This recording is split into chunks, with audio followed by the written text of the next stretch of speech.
Hello guys, ako po ay isang OFW dito sa Lebanon at alam nyo naman po siguro yung nangyayaring sitwasyon ngayon dito. At according sa mga naririnig kong balita at mga nababasa kong news, baka may posibilidad po na from alert level 3 ay baka may posibilidad pong maging alert level 4 dito sa Lebanon dahil patuloy po ang pagpasabog.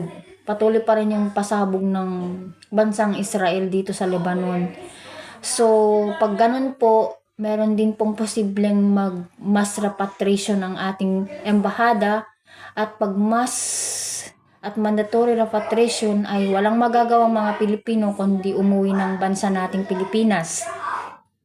Ngayon, bilang isang OFW dito, ako, for me lang, nahihirapan akong magdesisyon kasi po yung mga mangyayari. Anong mangyayari sa akin pag uwi ko ng Pilipinas dahil sa edad kong ito, sure na mahirapan na akong makahanap ng trabaho dahil overage na po tayo. Kung sakaling mag-apply sa ibang bansa, ganun din.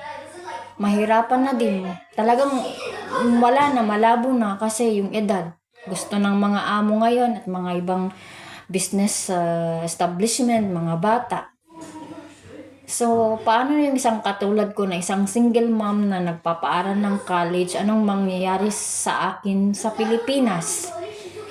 Let's say magbigay sila ng financial assistance. Hindi naman mag-stay ang pera, madali ring maubos lalo na kung may mga bayarin na kailangang bayaran.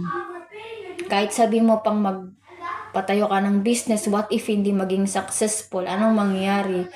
Kaya ako bilang isang OFW dito sa Lebanon, nahihirapan akong magdesisyon kung uuwi ba ako kung sakasakaling mag-mandatory repatriation. Dahil nung last 2024, may voluntary repatriation ulit ang embahada natin. So, nagdesisyon akong mag-stay dito, hindi ako umuwi. Dahil kahit papano during that time naman, safe naman yung area ng location ng mga amo ko. Pero this time, hindi kasi namin alam kung ano yung nasa utak ng mga nangyari ngayon. So, pati yung mga amo ko, nakikita ko rin sa mukha nila yung kaba at takot. Kaya nga ngayon dito, walang pasok yung mga bata, naka-online class sila dahil sa hindi nila alam kung ano yung mangyari. Anong mangyayari, baka bigla-bigla na lang may mahuhulog na missile, bomba. Kaya hindi namin alam kung anong mangyari sa amin dito. Pero yun nga po, bilang ako, hindi ko alam kung uuwi ako o hindi, kung magmamandatory dahil ang hirap ng buhay din sa Pilipinas. Hindi pa tapos yung anak ko sa college. Madami pa akong mga plano na gusto kong abutin. Wala pang ipon, konti pa lang yung ipon. Kaya ako, nahirapan akong magdesisyon.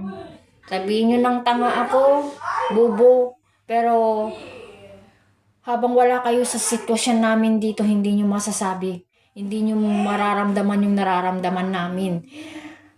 Ngayon, alam ko naiintindihan ko na rin yung ibang OFW dito sa Lebanon kung bakit pinipili nilang nag-stay dito kahit alam nila yung kaguluhan.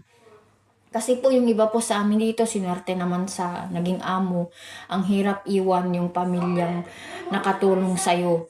Ako, sinwerte naman ako. Wala naman akong problema dito sa mga amo ko. Nalampasan ko kung ano yung mga stress o ano man dati. At kahit pa paano, malaking tulong yung sahod ko dito sa anak ko na nag-aaral ng college at yung mga ibang bayarin. Kaya bilang isang OFW dito sa Lebanon na naiipit sa sigalot, hindi ko alam kung uuwi ako at nahirapan akong magdesisyon kung anong mangyayari. Yun yung mga tumatakbo sa isipan ko, anong mangyayari sa akin doon. Sana ako maghanap ng trabaho. Hindi naman ako siguro pwedeng makapag-abroad sa ibang bansa. Kaya, ang kailangan na lang natin sa mga kapwa kong nandito sa Lebanon, Magdasal tayo ng mataimtim kasi yan na lang yung sandalan natin, si God. Alam kong nakikinig yan na sana matapos na yung gulo dito kasi ang hirap. Ang hirap. Hindi ko talaga alam kung ano yung nasa isip ko ngayon na magulo. Kasi napamahal na rin sa akin ng bansang itong hirap lisanin. Lalong-lalo na yung naging second family mo dito, di ba? So, ewan ko, hindi ko alam.